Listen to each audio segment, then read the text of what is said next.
लोकसभा में इस बार झारखंड से भारतीय जनता पार्टी के 4 मौजूदा सांसद नजर नहीं आएंगे, क्योंकि 2 के टिकट कट गए हैं और 2 के नाम लटक गए हैं। भारतीय जनता पार्टी ने इन्हें जनता की अदालत में उतरने के पहले ही खारिज कर दिया है। जो 4 मौजूदा सांसद हैं, उनमें लोहरदग्गा से सुदर्शन भगत और हजारीबाग से जयंत सिन्हा का टिकट काट दिया गया है, जबकि चतरा के सुनील सिंह और धनबाद के पीएन सिंह को उम्मीदवार बनाने का मामला पेच में फंसकर लटक गया है। जिन 11 लोगों की सूची झारखंड से लोकसभा के उम्मीदवारों के रूप में भारतीय जनता पार्टी ने जारी की है, उनमें 9 पुराने चेहरे हैं और 2 नए चेहरे शामिल किए गए हैं। हजारीबाग से मनीष जायसवाल तथा लोहरदग्गा से समीर उरांव को भारतीय जनता पार्टी ने लोकसभा में अपना उम्मीदवार बनाया है। कांग्रेस से भारतीय जनता पार्टी में आई गीता कोड़ा को भी भारतीय जनता पार्टी का टिकट दे दिया गया है, जबकि धनबाद, चतरा और गिरिडीह के लोकसभा सीटों पर अभी तक कोई फैसला नहीं हुआ है। पिछली बार गिरिडीह संसदीय सीट भारतीय जनता पार्टी ने अपने सिटिंग एमपी रविंदर पांडे का टिकट काटकर भारतीय जनता पार्टी के गठबंधन दल आजसू के लिए छोड़ दिया था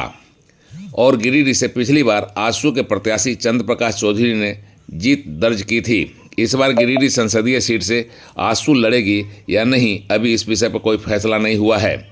झारखंड से लोकसभा की 14 सीटें हैं। राजग गठबंधन के 11 सीटों का फैसला हो गया है और धनबाद, चतरा तथा गिरिडीह के उम्मीदवारों को लेकर अटकलें लगाई जा रही है। इस बार उम्मीद की जा रही थी कि आजसू गिरिडीह से हटकर किसी दूसरे क्षेत्र से अपने एक सीट की दावेदारी करेगी और गिरिडीह सीट पर फिर से रविंदर पांडे को मौका मिलेगा। इसी तरह से हजारीबाग संसदीय सीट से जयंत सिन्हा का टिकट कटने के बाद भारतीय जनता पार्टी के उम्मीदवार के रूप में इस बार उम्मीद की जा रही थी कि आजसू गिरिडीह से हटकर किसी दूसरे क्षेत्र से अपने एक सीट की दावेदारी करेगी और गिरिडीह सीट पर फिर से रविंदर पांडे को मौका मिलेगा। इसी तरह से हजारीबाग संसदीय सीट से जयंत सिन्हा का टिकट कटने पर भारतीय जनता पार्टी वहां से पूर्व सांसद जदुनाथ पांडे को अपना उम्मीदवार बनाएगी, इसकी चर्चा थी। पर गिरिडीह से रविंद्र पांडे और हजारीबाग से जदुनाथ पांडे के नाम पर कोई चर्चा नहीं हुई और 11 लोगों की सूची जारी कर दी गई। भारतीय जनता पार्टी के 11 उम्मीदवारों की घोषणा के बाद झारखंड में राजनीतिक उथल पुथल की संभावनाएं बन गई हैं और भाजपा के कई दिग्गज जो टिकट पाने की उम्मीद में थे, वह पार्टी को बाय बाय कर किसी दूसरी पार्टी से इस बार लोकसभा चुनाव में किस्मत आजमा सकते हैं, इसकी संभावनाएं बनने लगी है। भारतीय जनता पार्टी ने झारखंड से जिन 11 उम्मीदवारों के नाम तय कर दिए हैं और उसकी घोषणा कर उन्हें चुनाव मैदान में डटने का निर्देश दिया है, उनमें पूर्व मुख्यमंत्री मधु कोड़ा की पत्नी गीता कोड़ा